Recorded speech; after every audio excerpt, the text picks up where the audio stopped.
Since it first started tumbling into Ireland through the old pirate coves of West Cork and in the stomachs of drug mules coming from Miami, cocaine has become the drug of our nation.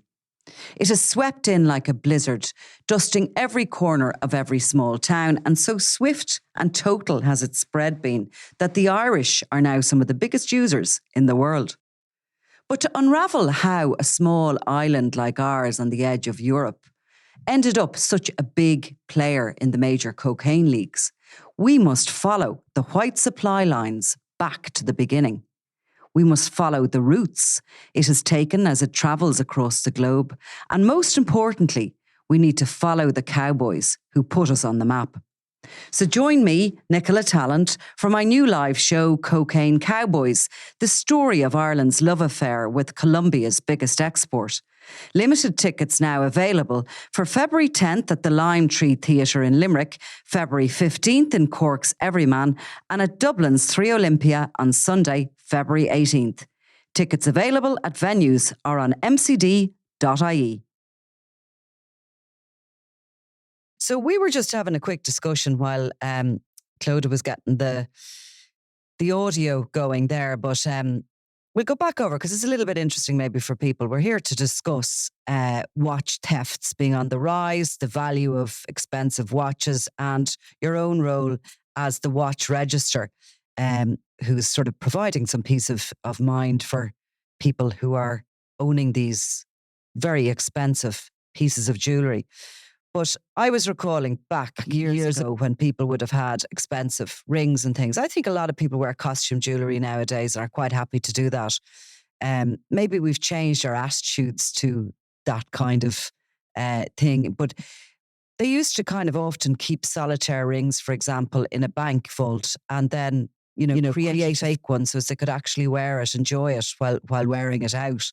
But I think when it came to somebody with wealth, you expected them to have the real thing. So nobody was really eyeing it up to see, was it a fake? Fake watches and the value of watches and all that has nearly become an industry in itself now, hasn't it? So it's not used for those particular reasons. Absolutely. I think we're seeing more than ever before, and certainly something that really kind of happened during COVID is that people have started to use these watches as an investment. We saw, again, historic highs in the value of watches, again, over that COVID period, significant rises in the value of these items, which, it encourages collecting, but it also makes these items very appealing to thieves. We've a very small transportable item, which is easily concealed or hidden. We have victims which are openly wearing these items, about their daily business. And unfortunately, we've also got a criminal fraternity that have become very educated and very good at knowing what they're looking for and knowing, what to spot.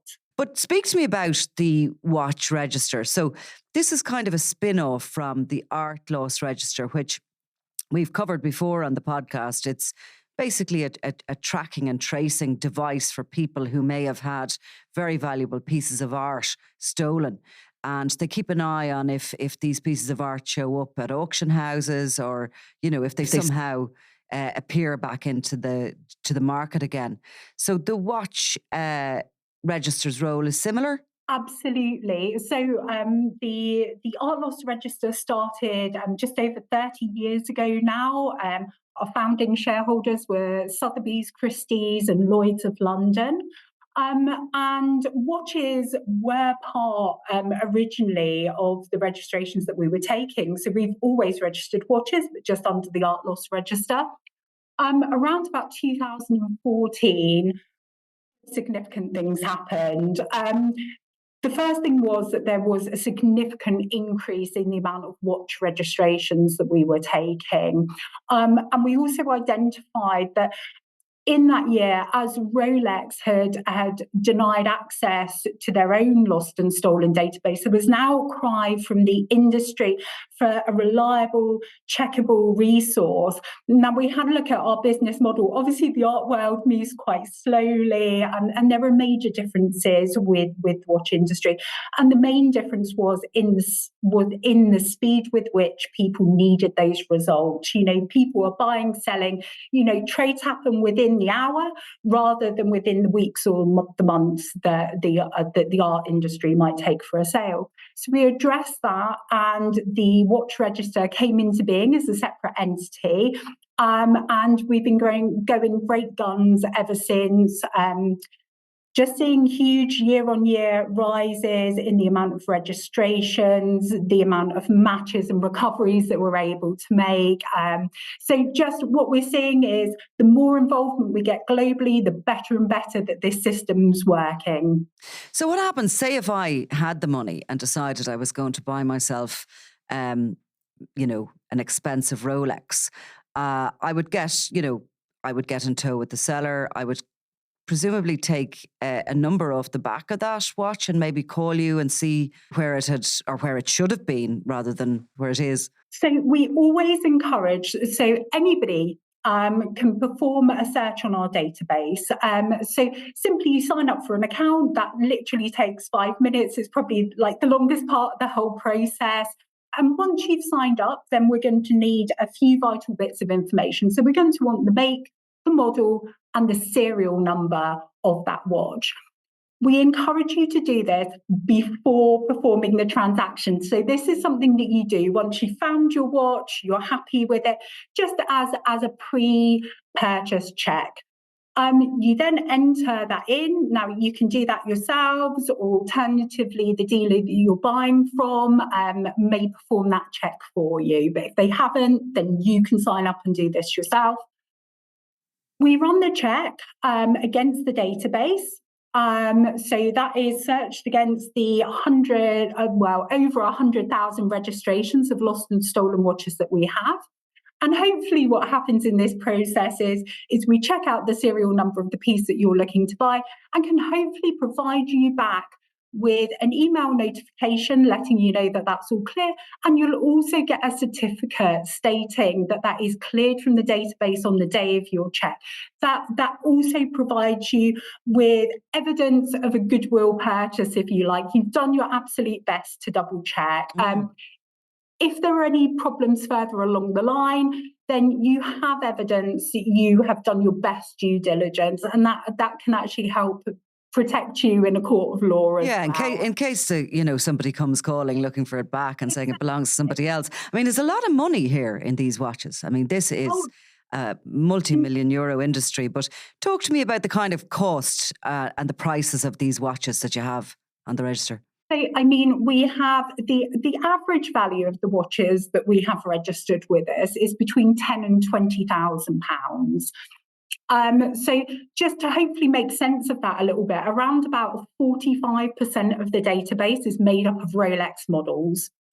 And they tend to be those gents sports models, the GMT, the Submariners, the Daytonas, that are these very high value items. We've several other items, several hundred, several thousand other items on the database, which are more expensive than Rolex.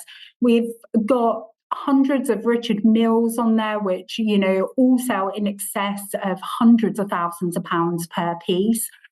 We've one very special piece on the database, which is one of only 10 made, and that the retail value of that is over £1 million currently, and that's on a single watch. And what make is that? So again, that's a Richard Mille. That is a double tourbillon skull watch. I can probably find you the number of that one, but I can't bring it to mind right now. I mean, I actually am so unsophisticated. I have never heard of Richard Mill. I've heard Mills. I've heard of Rolex and Audemars Piguet. I've heard of the Pateks Philippe's and the various ones like that. I've mainly heard of the ones that are in the possession of the Criminal Assets Bureau because of raids they have done on houses of criminals, right? And that is really how watches have come on my radar to such an extent in recent years, because the fact of the matter is that criminals love a bit of bling on their arm. Well, again, I mean, there's that. There's the fact that, demand always outstrips supply on these models. So there's something, again, the criminal fraternity aren't stupid. They know that these things are very easily movable. We're seeing the emergence of other databases onto the market. So, we've got Inquirus, which is a Richmond run scheme. We've got Digital Watch Vault. Now, the difference between our database and these other databases is ours is a closed database. The only people that have access to that are our team and our staff. It's not data that's publicly available. All of our registrations are vetted. And again, if we do make a match on the database, we take steps to actually recover the item. With the open databases, those are much freer. People don't have to register information. There's no follow-up. They are not forced into a situation of having to do the right thing and declare it if a match occurs. Now, what we're creating there is, any system that, means that somebody can check a watch before purchase is a good thing. However, the way that those databases may be used by the criminal fraternity is to understand whether those are registered on a database and they've got a black market price, or whether they're not and they can be sold on the legitimate market. Now, with ourselves, we are vetting every person that has an account with us. We will follow up for more information if that situation arises. And hence, we have to take very proactive steps to drive crime down. It's not as simple as stopping these items from being resold. It really is a case of stepping in, being proactive, and making best efforts to, one, protect the trade, but also to get the item back to the original victim. So talk about watch thefts, because as we said, these are a very valuable item that you could have walking down the street. You could have 80,000 wrapped around your wrist. Clearly, there's a bit of it's difficult. Somebody wants to wear that because they've earned the money and they want to show that they can afford to wear that. But at the same time, it's surely making them a target if criminals are very, proactively educating themselves on what's the real thing, what it isn't, and how much these items are worth. So what's it looking like when it comes to watch thefts and targeted thieving of people with these items of jewellery? I mean, it's horrifying, and I won't hold back here. The reports that I read from individuals and police officers every single day of the week, it's very upsetting. We see machete crimes, we see knife crimes, use of violence. We see elderly victim crime. It's just really appalling the lengths that criminals will go to secure these items. It's, I think, something that, yes, there is no better situation than creating an environment where if you've got a fantastic watch, you can wear that out in public and not feel afraid. But we are several years away from that, and like you say, we've got a criminal fraternity that's very good at spotting. It's about assessing your circumstances and assessing the risk, I would say. It's very different if you're going to a formal dinner with a close group of friends. You have transport there and back. Even then we'd advise, keeping the watch covered, wearing it as discreetly as possible.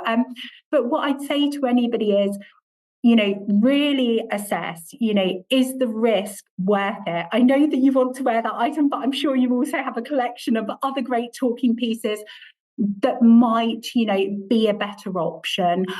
We hear every single day of the week about spotters in restaurants, nightclubs, And that in itself is a scary thing. Fake taxis as people are leaving buildings. And I was going to say, Catherine, like people do like showing off this sort of wealth. And I'm sure on social media sites, there's plenty of people who purposefully pose for a photograph because they have something on their arm. And unfortunately, again, social media is a main target of these criminals. They're going to be looking to see where you've posted that photograph, and we'd always say that, again, there's nothing wrong with posting photographs of your life, but at least wait until you've left the venue. Maybe that you're at home that you post that, because you never know who is watching, and you never know then what you're going to walk out of that club, that restaurant into. Just be aware. Mm-hmm. You were saying earlier on that some people have indicated that they buy fake watches and leave them around the house in case they are targeted by burglars.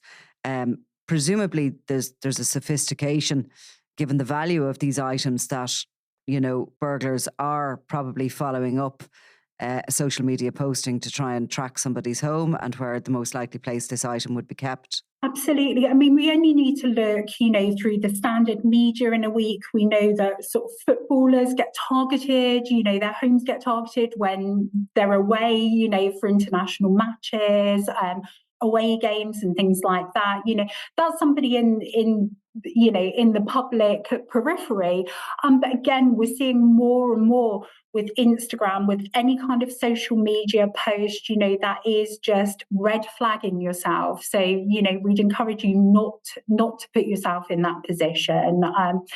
And I think, again, the rise in violent crime is quite scary, because obviously we've got quite a lot of, I'm not going to hold back here, alpha males that love watch collecting. And I think this is a type of alpha male that's probably gone through life without having that security concern. They might be a bigger guy, they carry themselves well, and they're not used to this type of vulnerability. But again, what we're seeing is that these criminals don't stop and ask you. You will be confronted with a knife, with a machete, and God forbid, in other parts of the world, I'm sure that it's, guns, etc. Mm-hmm. So that in itself is scary. Our advice is always, if God forbid you do find yourself in that situation, just hand the item over. It is not worth the fight. These are violent, scary criminals, and they won't ask twice. So where do those watches show up then? I think have you 80,000 on the database that are currently stolen? So over 100,000 okay. at the moment. So we've just accepted a huge amount of data. We've just started a data sharing agreement with the London Metropolitan Police Force, which means that we're taking all of their historic records since record keeping began, I think back in the early 90s. So a significant amount of data, and that's just starting to upload now. So where do they show up, these watches, these stolen watches that have been stolen through violent means?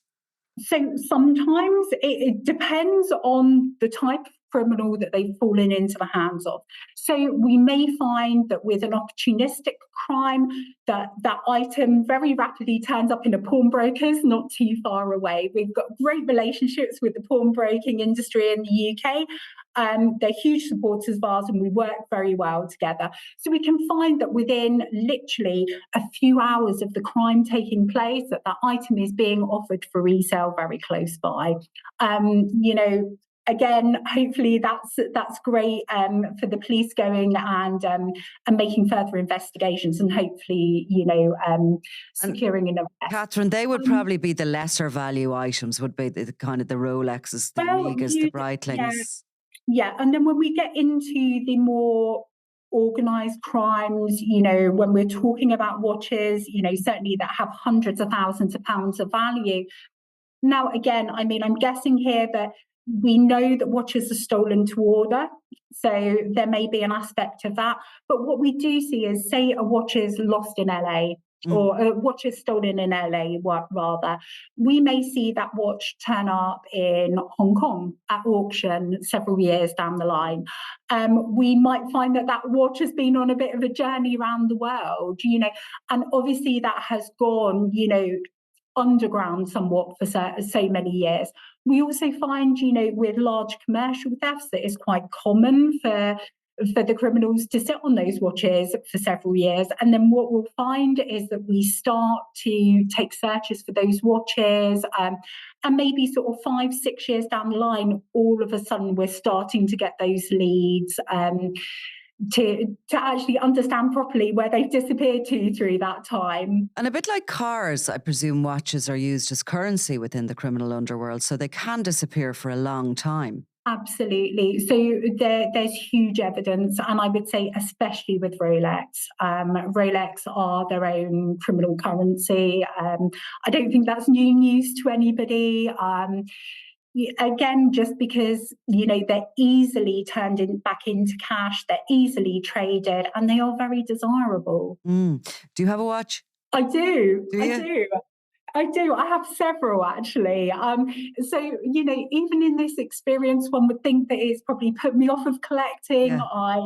I still love watches. I still love this industry, and have a good collection. But you can see today that Yeah. in central London, what I do for the majority of my time is go barest. Yeah, well, I can just tell everybody listening now, I don't have a watch. I haven't had a watch since I was a teenager. I use my phone for the time, but that's not the purpose of them, is it? These are a piece of art, really. What we're talking about here is, again, and this is where the sadness of these crimes comes in, is nobody for the last goodness knows how many years has bought a watch to tell the time. These are very sentimental items. Think about how we purchase these high value purchases. It can be for a graduation, a special birthday, an anniversary, a wedding. What happens is that gets imbued in that item. So what's stolen from somebody is not necessarily a 25, 30,000 pound watch. It's all of the memories that are associated with that. And, and we know that if it was strictly financial, then most people have good insurance cover and the insurance covers that.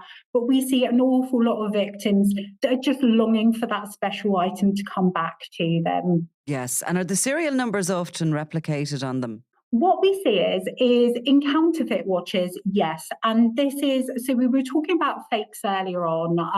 And I think my advice here is the producers of fake watches are an unregulated industry. And so we wouldn't support purchasing any type of fake. Now, are you talking about fakes down to the kind of the stalls on the beaches in on holiday destinations? That fake? Absolutely. And, unfortunately, they seem like such a good deal. A couple of £100. They're so close to the real thing now. You're on holiday, you're in that good mood. But what the seller of that watch isn't telling you is all the negative things. There's no regulation. There could be harmful materials in those watches that are going to make you sick. They could have been produced by child or slave labor. The funds that you're giving to that person may go back into funding terrorist activity. So something that most of us that are reasonable human beings wouldn't want to involve ourselves in. So that is the reality of it. There is a difference still in very low-end fakes that are easily picked up, but we also have super fakes on the market now, which, might be a couple of thousands of pounds each, very close to the real thing, and are designed to deceive experts. Right. And are they being sold as super fakes to people, or are they being sold as the real thing? Both, probably. Absolutely. So normally to the original purchaser, they're aware that that's a fake. However, by the time that goes onto open sale to the general public, there can be a lie behind it, and somebody is selling that as the genuine article. We see lots of examples of this and people being caught foul of it. Unfortunately, with boxes and paperwork as well, those are readily available as fakes. So, people used to say, well, it's come with the box and original papers. Nowadays, unfortunately, that is no guarantee of this being a legitimate item. Mm-hmm. Well, look, I suppose if anybody out there has the money, which I don't, I can tell you, after Christmas and the New Year, to go and spend 20, 30, 40,000 quid on a watch, they would be well advised, wouldn't they, really, to just check out well, obviously, if you're buying it from a jeweler, you're hoping that you're going to get a proper deal there and the jeweler's done all their due diligence. But if they're buying off, from the secondhand market, it is probably a good idea, really, to check it out, isn't it?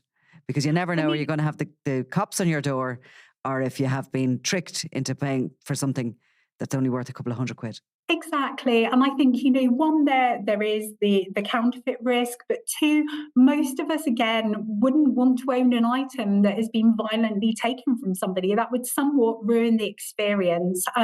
There is, obviously, if that has been sold by a person who doesn't have legal title to it, then what is going to happen eventually is when ourselves or the police discover that item is with you, is we're going to ask for that item back so that we can give it to the rightful owner.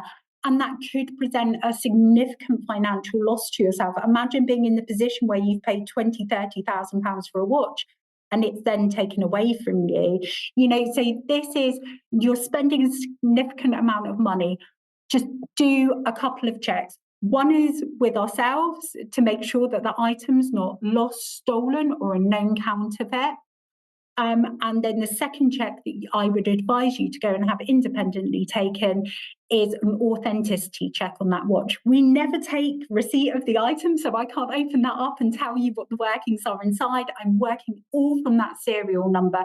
So having a good trusted expert that can perform the other check for you is the best safeguard. For sure. It's like just buying a piece of art. So thank you very much, Catherine. You're very welcome. I'm Nicola Tallant and you're watching Crime World, a podcast about criminals, drugs and the underworld in Ireland and across the globe. Make sure you subscribe to our channel and turn on notifications so you can be the first to watch all our latest episodes. You can also listen wherever you get your podcasts.